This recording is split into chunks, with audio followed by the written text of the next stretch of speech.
தாய் வீடு மார்ச் 2026. வீட்டில் ஈரப்பதன் பேணல், ஹியூமிடிட்டி மெயின்டெனன்ஸ். ஆக்கமும் குரல் வடிவமும் வேலா சுப்பிரமணியம். குளிர்காலத்தில் வீட்டில் இருக்க வேண்டிய ஈரப்பதனின் அளவு குறைவாக காணப்படுவதும், அதேவேளை கோடை காலத்தில் ஈரப்பதனின் அளவு அதிகரித்து காணப்படுவதும் இயல்பானது. எனவே காலத்துக்கு ஏற்றவாறு ஒரு வீட்டிற்கு தேவையான உத்தம அளவிலான ஈரப்பதனை பேணுவதிலேயே ஒரு சிறந்த வீட்டு பராமரிப்பின் வெற்றி தங்கியுள்ளது. குளிர்காலத்தில் வீட்டில் இருக்க வேண்டிய ஈரப்பதன் அளவு 30% குறையும் பட்சத்தில் வீட்டில் பாரிய அளவிலான பாதிப்புகள் ஏற்பட வாய்ப்பு உள்ளது. தளத்திற்கு போடப்பட்டுள்ள ஹார்ட்வுட்டில் சுருக்கங்கள் ஏற்பட்டு இடைவெளிகள் அதிகரிப்பது மட்டுமல்லாது அவற்றில் வெடிப்புகளும் ஏற்படும். அது மட்டுமன்றி வீட்டில் உள்ள தளபாடங்கள், குசினி அலிமாரிகள், பேஸ்போர்ட், டிரைவோல், இதர பொருத்துக்கள் என்பவற்றிலும் வெடிப்புகள் ஏற்படும். சுவாசம், தோல் சம்பந்தமான வியாதிகள் ஏற்படவும் வாய்ப்புள்ளது. எனவே ஈரப்பதனை உயர்த்த நடவடிக்கை எடுப்பது மிக முக்கியமாகும். ஹியூமிடிஃபயர் பராமரிப்பு.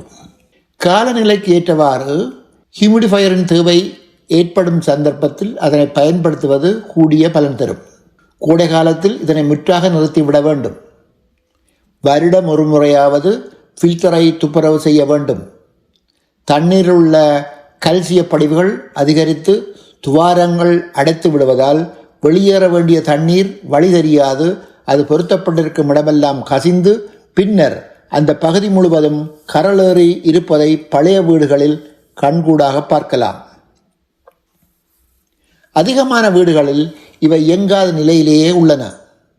பலரும் இதில் ஒரு இவாப்ரேட்டர் பேட் இருப்பதை கண்டுகொள்வதில்லை.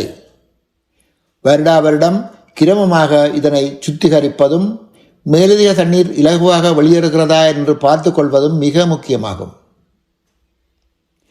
இவாப்ரேட்டர் பேடை கழற்றி சுத்தம் செய்வது மிகவும் இலகுவானது.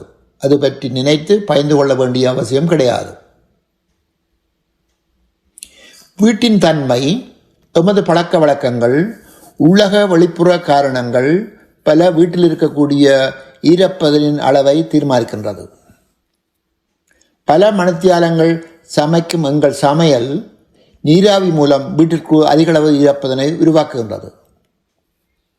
பல மணி நேரம் வெந்நீரில் குளிப்பதில் உள்ள சுகம் மறுபுறத்தில் வீட்டிற்குள் அதிகளவு ஈரப்பதனையும் உருவாக்குகின்றது. கூட்டு குடும்பங்களாக பலர் வீட்டில் வசிக்கும் சந்தர்ப்பத்தில் இயற்கையாகவே ஈரப்பதன் அதிகரிக்கப்பட வாய்ப்பு இருக்கின்றது. அதிகரித்த ஈரப்பதனை கட்டுப்படுத்தும் வழிமுறைகள். வெளியிலுள்ள உஷ்ண நிலைக்கு ஏற்றவாறு ஹியூமிடிஸ்டட்டின் அளவை சரிபார்த்து கொள்ள வேண்டும். ஜன்னல் கண்ணாடிகளை அவதானித்து நீர்ப்படிவு இருந்தால் அதனை துணியால் துடைத்தெடுத்துவிட்டு ஹியூமிடிஸ்டட்டை குறைத்து விடல் அல்லது நிறுத்தி விடல் வேண்டும். தற்போதைய புதிய வீடுகளில் அட்டிக் ஃபேன் அல்லது வெண்டிலேட்டர் என பெயர் குறிப்பிடப்பட்ட சுவிட்ச் ஒன்று தெர்மோஸ்டேட் கண்ட்ரோலருக்கு மேலாக பொருத்தப்பட்டிருக்கும். பொதுவாக இது ஒரு குளியலறைக்குரிய ஃபேனை கட்டுப்படுத்தும் இரட்டை வழி சுவிட்சாக இருக்கும். இதனை நீண்ட நேரம் போட்டுவிடுவதும் மேலதிக ஈரப்பதனை வெளியேற்ற உதவும். முக்கியமாக குறிப்பிட்ட குளியலறைக்குரிய கதவுகளை திறந்துவிட்டு அத்துடன் ஃபர்னஸுக்குரிய ஃபேனை ஓட்டோவிலிருந்து ஓனுக்கு மாற்றிவிடல் எதிர்பார்க்கும் பலனை பன்மடங்காக்க வழிவகுக்கும். குளியல் அறையில் இருக்கும் ஃபேன் குளித்து முடிந்தபின் குறைந்தது 15 நிமிடங்களாவது இயக்கப்பட வேண்டும்.